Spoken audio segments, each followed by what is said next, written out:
Здравствуйте, дорогие друзья, добро пожаловать на канал Saving a Life. Это точно не перс, кошка в приюте родила странного котенка, и когда он подрос, пришлось срочно звать заводчика. Дело было в 1987 году в одном из приютов для бездомных животных штата Монтана. Простая уличная кошка беременеет и рожает 4 котят, и делать нечего, может, животное пришло с приплодом, а может, в приюте не доглядели, уже не важно. Котят ведь всегда забирают охотнее, чем взрослых животных. Однако по мере роста котят, волонтеры стали замечать странности во внешности одного из них.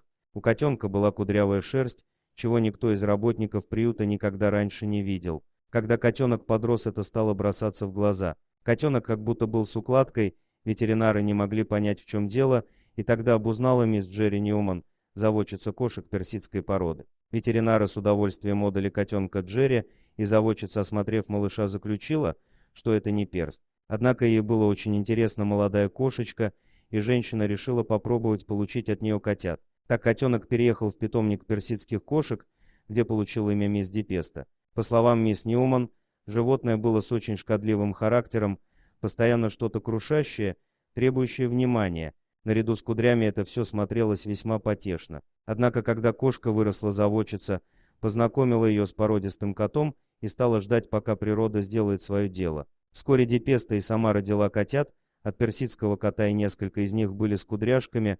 Это означало, что ген, отвечающий за кудрявую шерсть, доминантный, и есть большой шанс пустить эту особенность дальше с другими поколениями. Так Дипеста стала матерью и родоначальницей весьма дорогой популярной породы кошек Силкир Крекс. Этот случай еще раз доказывает, что брать животных из приюта – это не только доброе дело, ведь туда попадают самые интересные разновидности собак и кошек, и, к слову сказать, многие модные породы произошли именно из приюта.